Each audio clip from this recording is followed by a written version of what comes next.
Hello friend, welcome to the rail Path master channel. दोस्तों, आज हम लोग पॉइंट एम क्रॉसिंग से टोटल 50 क्वेश्चन करेंगे, जो कि काफ़ी इम्पोर्टेंट है एग्ज़ाम के लिए। अगर आप भी एल डी सी जे ई का एग्ज़ाम देने वाले हैं और आप 1800 से डायरेक्ट 4200 में जाना चाह रहे हैं, तो आपके लिए एक ऑफ़र ये है कि रेलवे जो भी भाई ट्रैकमैन में अभी 1800 में है और वो 4200 जाना चाहते हैं, तो एलडीसी 20% वैकेंसी आती है, उसके द्वारा जा सकते हैं। उसके लिए ये क्वेश्चन काफ़ी इम्पोर्टेंट रहता है। यही क्वेश्चन एग्ज़ाम में बार बार पूछते हैं और मैंने इस तरह से बताए हैं इसमें कि ताकि आप लोग को जल्दी याद हो जाए। अच्छे से एडिटिंग करके मैंने इसमें पूरे क्वेश्चन को बताया हूँ, आप देख लीजिए। आप 1 से 2 बार वीडियो देखने के बाद पूरे क्वेश्चन आप लोग को याद हो जाएंगे। तो चलते हैं क्वेश्चन की ओर। देखिए, कहते हैं कि बड़ी लाइन पर स्विच टो और क्रॉसिंग नोच के बाहर डैश पॉइंट के बीच कैंट में परिवर्तन नहीं होना चाहिए। तो क्वेश्चन भी समझिए कि ये क्या बोलते हैं। देखिए, बड़ी लाइन में स्विच टो और क्रॉसिंग नोच के बाहर पॉइंट के बीच कैंट में परिवर्तन नहीं होना चाहिए। देखिए, कैंट में परिवर्तन जो है नहीं होना चाहिए। कहाँ पे? क्रॉसिंग नोज में। तो कितना नहीं होना चाहिए? तो 20 में जो है 20 मीटर में कोई परिवर्तन नहीं होना चाहिए। तो 20 मीटर इसका सही उत्तर हो जाएंगे। नेक्स्ट क्वेश्चन देखेंगे कि एक समान फ्लेक्चर के मामले में टर्न आउट के पीछे रिवर्स कर्व नहीं होने पर टर्न आउट कर्व में मेन लाइन कर्व की तरह डैश कैंट होगा। देखिए, इसको याद करने का आसान ट्रिक कैसा है। देखिए, यहाँ पे दिया गया है कि समान फ्लेक्सर, तो समान यहाँ दिया है ना, तो इसका उत्तर समान ही हो जाएगा। ऐसा ट्रिक से समझिए। यहाँ पे समान खाली पकड़िए बात को। क्वेश्चन में देखिए समान दिया गया है ना, इक्वल रहेगा, तो यहाँ पर भी इक्वल आप लोग दे दीजिएगा उत्तर। तो इसी नंबर इसका उत्तर सही हो जाएगा। नेक्स्ट क्वेश्चन देखिए, कहता है कि एक समान फ्रैक्चर के मामले में रिवर्स कर्व के पीछे टर्न आउट होने पर टर्न आउट पर कैंट के परिवर्तन की अनुमति दी जा सकती है, जो क्रॉसिंग के पीछे शुरू होकर के डैश से कम ढलान पर चलती है और मेन लाइन टर्न आउट पर कैंट की अधिकतम डैश तक सीमित शर्त पर है। तो देखिए, इसका जो उत्तर होता है 2.8 mm पर मीटर और 65 mm। ये डी नंबर उत्तर सही है। देखिए, क्या कहते हैं कि कम गति वाला ट्रैक जो मेन लाइन या ब्रांच लाइन की तरह रनिंग लाइन या थ्रू मार्ग से भिन्न है, डैश के रूप में जाना जाता है। देखिए, जहाँ पे कम गति का लाइन है, जो ट्रैक मेन लाइन या ब्रांच लाइन या रनिंग लाइन थ्रू मार्गों से भिन्न है, तो उसे क्या कहते हैं? तो जैसे कि आप सभी जानते हैं कि इसको कहते हैं साइडिंग कहते हैं। इसका साइडिंग इसका सही उत्तर हो जाएगा, ये नंबर। नेक्स्ट क्वेश्चन कहते हैं कि मार्शलिंग साइडिंग की ओर से जाने वाली लाइन जिस पर रनिंग गाड़ियों की अनुपस्थिति में गाड़ी की वास्तविक सेंटिंग किया जा सकता है। तो देखिए, गाड़ी का वास्तविक जो सेंटिंग किया जाता है उसको क्या कहते हैं? इसका सेंटिंग नेक कहते हैं। ये नंबर इसका ऑप्शन सही है, सेंटिंग नेक। नेक्स्ट क्वेश्चन है, साइडिंग वह है जहां होम यार्ड से दूर अगली गाड़ी सेवा के लिए सौंपने से पहले रैंकों या इंजनों को रखा जाता है, उसे क्या कहते हैं? तो देखिए, इसको एस्टैबलिंग साइडिंग कहते हैं। इसको एस्टैबलिंग साइडिंग कहते हैं। नेक्स्ट, जब लूप लाइन पर खड़ा कोई वाहन भाग जाता है और लुढ़क जाता है, लेकिन वह मेन लाइन का उल्लंघन नहीं करेगा और गाड़ी संचालन समान गति से होगा, ऐसी व्यवस्था को डैश कहा जाता है। जब लूप लाइन पर खड़ा कोई वाहन भाग जाता है और लुढ़क जाता है, लेकिन वह मेन लाइन का उल्लंघन नहीं करेगा और गाड़ी संचालन सामान्य गति से होगा, तो ऐसी व्यवस्था में उसको क्या कहते हैं? देखिए, भाग जाना और लुढ़क जाना, इतना ही समझिए। उसको कहता है डिरेलमेंट। अगर कोई भाग जाता है, लुढ़क जाता है, तो उसको क्या कहते हैं? डिरेलमेंट कहते हैं।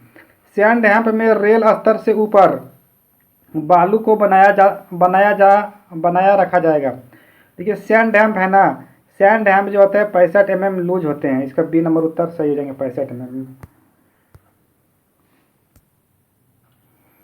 नेक्स्ट के 8.5 में एक फैन शेप्ड लेआउट से स्ट्रेचर बार की संख्या कितनी है? देखिए, 8.5 में एक दिया गया है, तो इसका जो स्ट्रेचर बार की संख्या जो होते हैं, स्ट्रेचर बार की संख्या वो 3 होते हैं। फिर कहते हैं कि ट्रैक जिसमें कई समांतर ट्रैक मिल जाते हैं उसे क्या कहते हैं। अगर कई समांतर ट्रैक मिल जाते हैं तो उसको गैदरिंग लाइन कहते हैं ना, मतलब बहुत चीज़ मिल जाता है इसको गैदरिंग हो गया है। तो इसको सी नंबर इसका उत्तर सही है, गैदरिंग। फिर कहता है कि 8:30 में एक घुमावदार स्विच पर अनुमेय गति है। 8:30 में एक जब होता है तो 15 किलोमीटर प्रति घंटे होते हैं। तो इसका 15 ए नंबर इसका उत्तर सही हो जाएंगे, 15 किलोमीटर प्रति घंटे।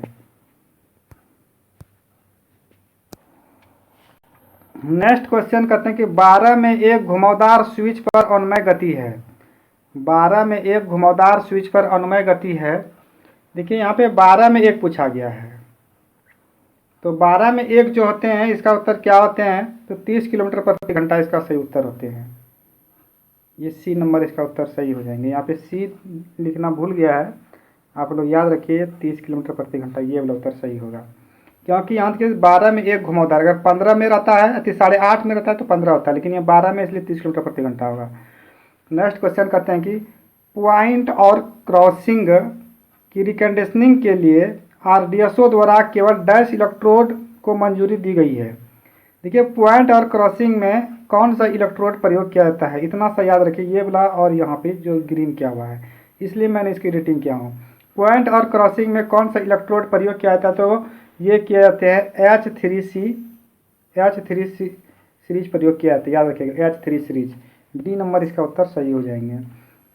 नेक्स्ट क्वेश्चन कहता है H3C सीरीज इलेक्ट्रोड में डैश यातायात वाहन प्रदान करने की क्षमता होती है। अब बताइए कि इसमें कौन सी, तो इसमें अगर H3 सीरीज रहता है तो इसमें 50 GMT जो है करने की क्षमता रहते हैं।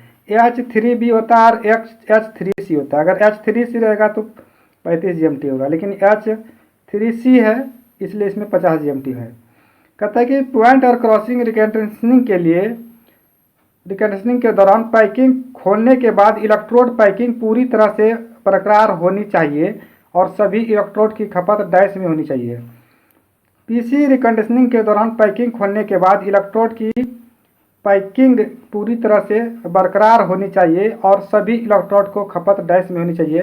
देखिए कितने घंटा में इलेक्ट्रोड को खपत होना है ये इसने पूछ रहा है, तो इलेक्ट्रोड खपत होने के लिए 6 घंटा समय लगते हैं। सी नंबर इसका उत्तर सही है, 6 घंटे। नेक्स्ट क्वेश्चन देखिए, कहते हैं कि सीएमएस क्रॉसिंग वेल्डिंग साइकिल को छोटा रखना हो तो एक समय में कितने से अधिक नहीं होना चाहिए। देखिए यहाँ पे सीएमएस क्रॉसिंग की बात कही गई है, सीएमएस क्रॉसिंग की बात कही गई है, तो इसमें इसका जो साइकिल का जो समय होते हैं वो 2 मिनट के होते हैं सीएमएस क्रॉसिंग का, तो याद रखिएगा कितने होते हैं, 2 मिनट के होते हैं। नेक्स्ट क्वेश्चन कहते हैं डिपो में सीएमएस क्रॉसिंग की रिकंडीशनिंग के दौरान इसके आसपास के क्षेत्र में तापमान को संपीड़ित वायु जेट से या पानी डालकर कितना डिग्री पर रखा जाता है। डिपो में जो सीएमएस क्रॉसिंग में रिकंडीशनिंग के दौरान इसके आसपास क्षेत्रों के तापमान को देखिए, जो डिपो का जो तापमान होता है, डिपो यहाँ पे दिया है ना, इसका जो तापमान होता है कितना होता है, तो ये जो होता है 50 डिग्री सेल्सियस से कम होते हैं। ए नंबर ऑप्शन इसका सही हो जाएगा, याद रखिए कम होता है 150 से कम। फिर कहते हैं ट्रांसमैटिक रोबोटिक वेल्डिंग द्वारा उसके स्थान पर सीएमएस क्रॉसिंग की रिकंडीशनिंग करते समय डैश डीसी वोल्ट करंट का प्रयोग किया जाता है। अब देखिए इसमें सीएमएस क्रॉसिंग में कितने वोल्टेज कितने एम्पियर का डीसी करंट का प्रयोग किया जाता है। अगर रोबोटिक वेल्डिंग है तो रोबोटिक वेल्डिंग में कितना एम्पियर, ट्रांसमैटिक रोबोटिक वेल्डिंग में कितना करंट चाहिए, कितना एम्पियर का करंट चाहिए, ये पूछ रहा है इन्होंने, तो 170 से 190 एम्पियर चाहिए। याद रखिएगा 170 से 190 एम्पियर ट्रांसमैटिक रोबोटिक वेल्डिंग में उनको करंट चाहिए। ये वाला, अगर ये वाला वेल्डिंग है ट्रांसमैटिक रोबोटिक वेल्डिंग, तो इसको करंट चाहिए कितना, 170 से 190 एम्पियर इसको करंट चाहिए ही चाहिए। ट्रांसमैटिक रोबोटिक वेल्डिंग द्वारा स्थान पर सीएमएस क्रॉसिंग की रिकंडीशनिंग करते समय डैश व्यास के विशेष कोर फ्लक्स्ड तार इलेक्ट्रोड का प्रयोग किया जाता है।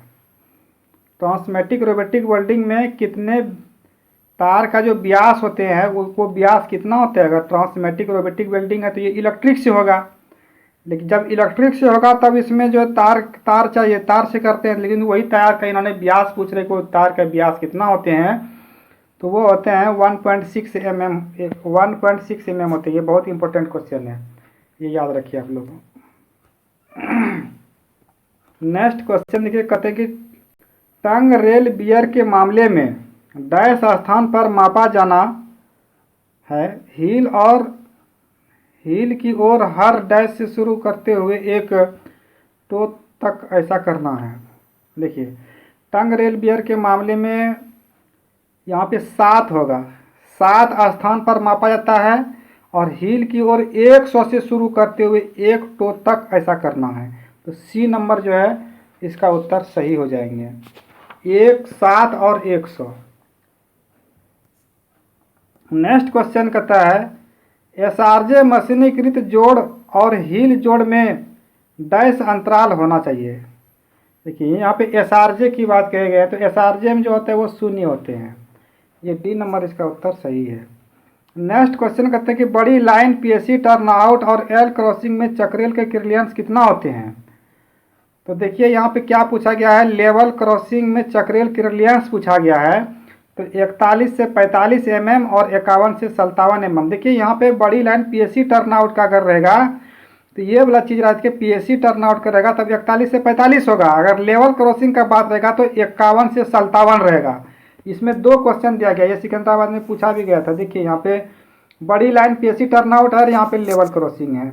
अगर लेवल क्रॉसिंग का रहेगा तब ये होगा 41 से 45 और न लेवल क्रॉसिंग का रहेगा 51 से 57। अगर पीएससी टर्न आउट का रहेगा तब 41 से 45 होगा। तो इसमें दोनों दिया है तो इसलिए दोनों उत्तर रहेगा 41 से 45, 51 से 57। डी नंबर उत्तर इसका सही है। नेक्स्ट क्वेश्चन कहते हैं कि डैश पर 20 में एक क्रॉस कैंट उपलब्ध नहीं है।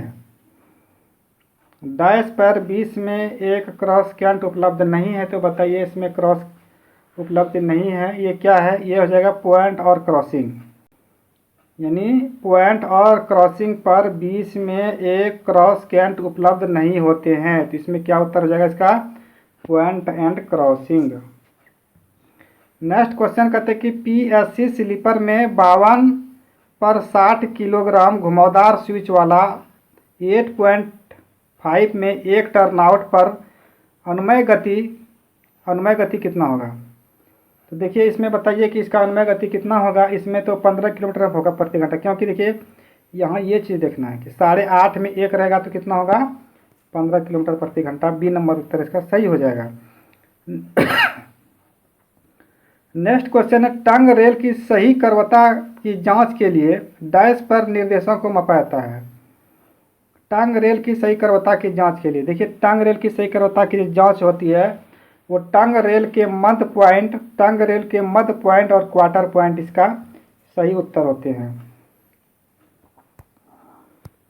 नेक्स्ट क्वेश्चन देखिए कहते हैं कि पंखे के आकार के लेआउट में दाएं हाथ T/O और बाएं हाथ से TO के वही स्लीपर का इस्तेमाल किया जा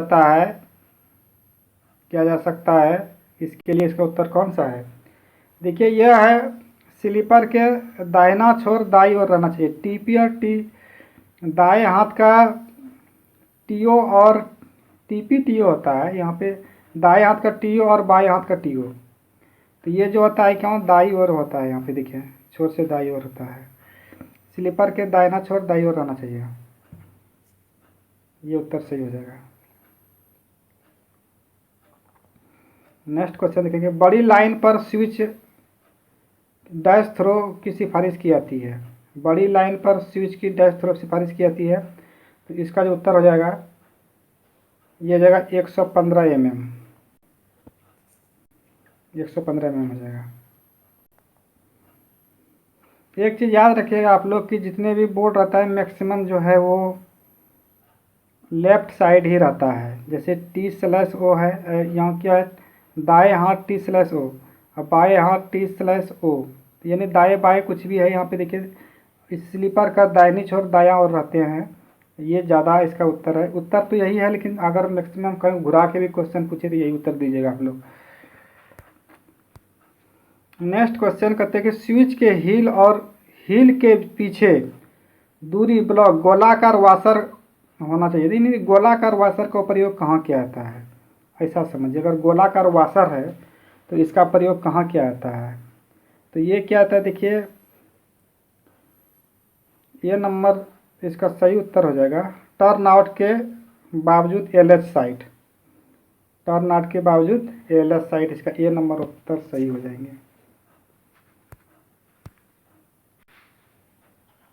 नेक्स्ट क्वेश्चन कहते हैं कि वैसेंजई रेल पथ प्रभारी और उसके सहायकों द्वारा रनिंग लाइन पर पॉइंट क्रॉसिंग के निरीक्षण की आवर्ती रोटेशन पर डैश में एक बार होती है। देखिए यहाँ पे रनिंग लाइन दिया गया है, रनिंग लाइन पॉइंट क्रॉसिंग, एक होता है रनिंग लाइन, एक होता है गैर रनिंग लाइन। तो यहाँ पे रनिंग लाइन कहा गया है।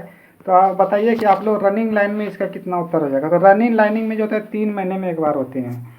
और फिर नेक्स्ट क्वेश्चन देखिए, कहते हैं कि सीनियर सेक्शन इंजीनियर प्रभावी और उसके सहायकों द्वारा गैर रनिंग लाइन में पॉइंट क्रॉसिंग का निरीक्षण जो देखिए यहाँ पे गैर रनिंग लाइन कहा गया। तो गैर रनिंग लाइन का कितना हो जाएगा, ये 6 महीने में हो जाएगा। जब रनिंग लाइन का 3 महीने हुआ तो गैर रनिंग का 6 महीने में। डायरेक्ट ऊपर ऐसे याद करिए, 3 3 दिन 6, 3 रनिंग लाइन गैर 6, 8.5, ये 8.5 में 1 होना चाहिए, यहाँ पे 2 दे दिया है। 8.5 81/2 में 1 घुमावदार, यहाँ 8.5 में 1 है ये इसको 8.5 में 1 पढ़िए। 8.5 में 1 घुमावदार स्विच पर अनुमेय गति अधिकतम 22 किलोमीटर प्रति घंटा से 12 में 1 घुमावदार स्विच में 22 किलोमीटर। देखिए 8.5 में 1 घुमावदार स्विच का यहाँ 15 होगा, और 12 में 1 घुमावदार, दोनों में घुमावदार सेम क्वेश्चन है। 8.5 है 12 है, तो इसमें उत्तर क्या आ जाएगा, 15 और 30 हो जाएगा। ये नंबर इसका उत्तर सही है। नेक्स्ट क्वेश्चन देखिए कि क्रॉसिंग की नोज बिंग रेल पर अनुमेय अधिकतम बियर डैश होगा।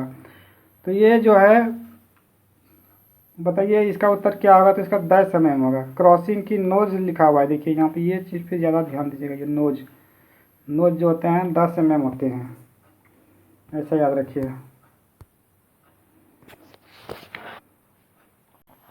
नेक्स्ट क्वेश्चन कहता है स्विच में शामिल होते हैं, स्विच में डैश शामिल होता है। बताइए कि स्विच में क्या शामिल होते हैं। तो ये होता है स्ट्रक्चर बार के साथ टंग रेल की जोड़ी, बी नंबर उत्तर इसका सही है। स्ट्रेचर बार के साथ टंग रेल की जोड़ी, ये बी नंबर उत्तर सही है। नेक्स्ट क्वेश्चन देखिए, कहता है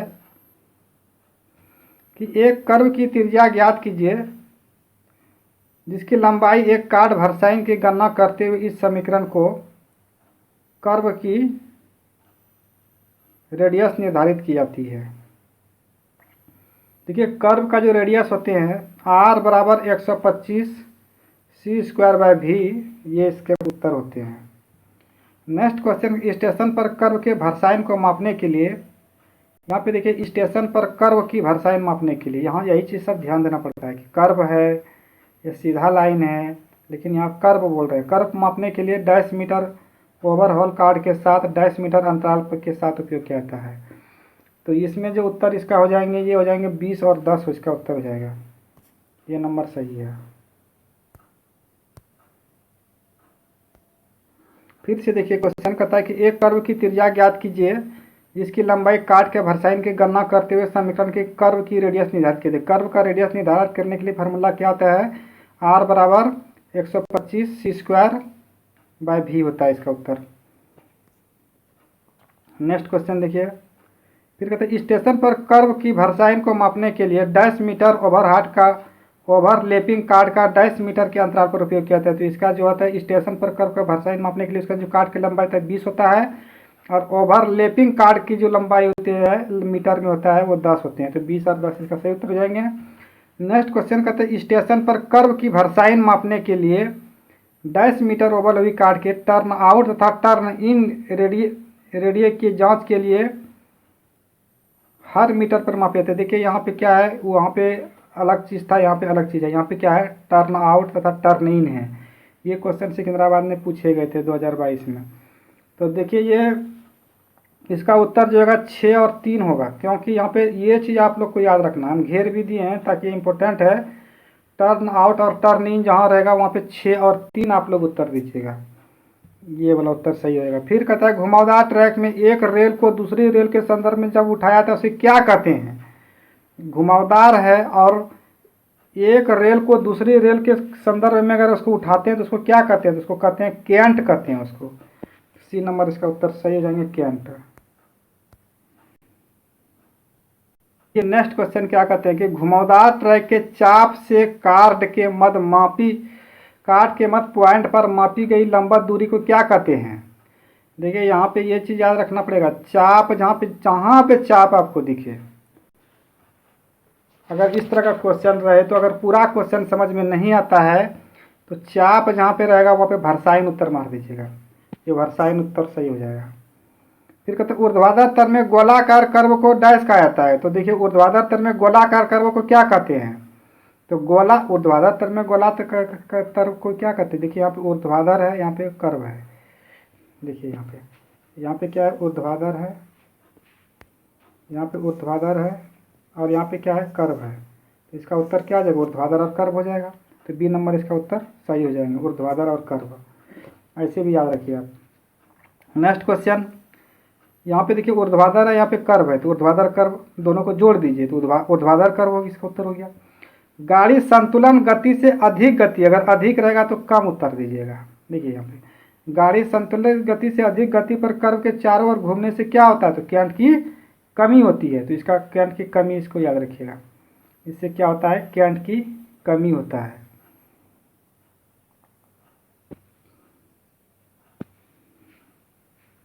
इसका सी नंबर उत्तर सही हो जाएंगे।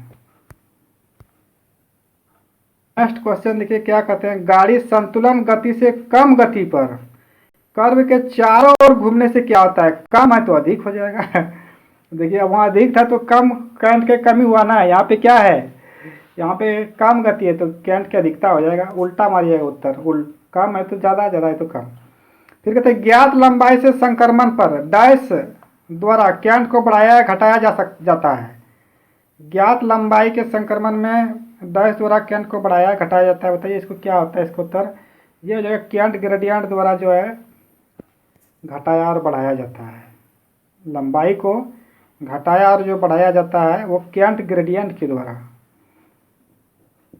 तो कैंट ग्रेडियंट इसका सही उत्तर जाएंगे। फिर कहते हैं ज्ञात लंबाई के संक्रमण डैश द्वारा कैंट की कमी को बढ़ाया या घटाया जाता है। देखिए यहाँ पे ये समझिए, देखिए दोनों क्वेश्चन आपका जगह सेम है, लेकिन यहाँ पे कुछ देखिएगा आप क्या लिखा है, कैंट की कमी को बढ़ाया या घटाया था। यहाँ पे सिर्फ क्या है? कैंट को बढ़ाया घटाया था, लेकिन कैंट की कमी है, अब इसको बढ़ाया घटाया, तब इसमें क्या उत्तर होगा?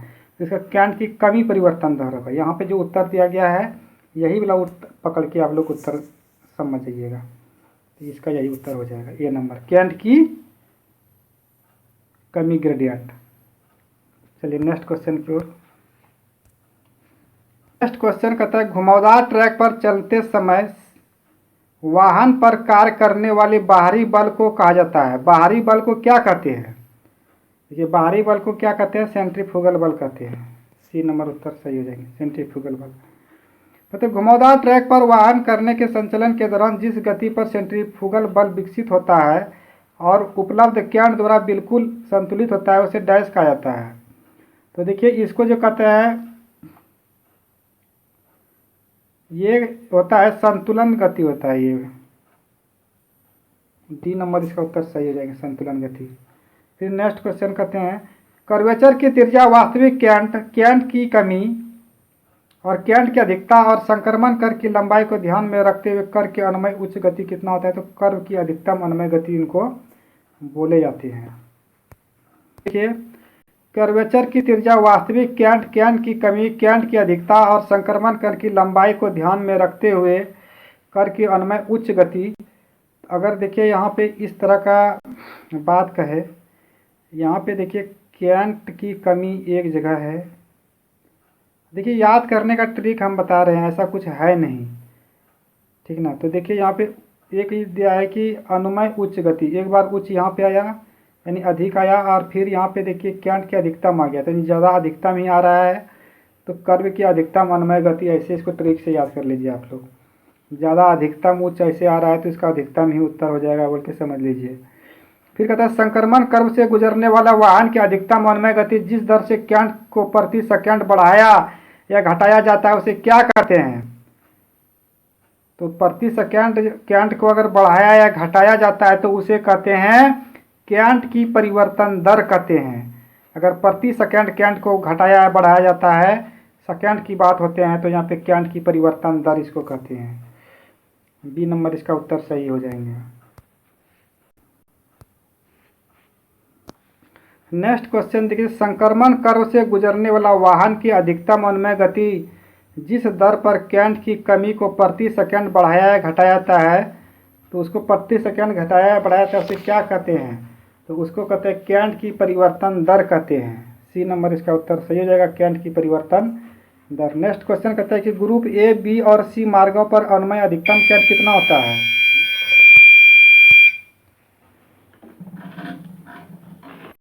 तो देखिए इसको क्या, इसका उत्तर क्या आ जाएगा कि ग्रुप ए, बी और सी मार्गों पर अनुमेय अधिकतम गति अगर कहा जाता है तो इसका 165 हो जाता है।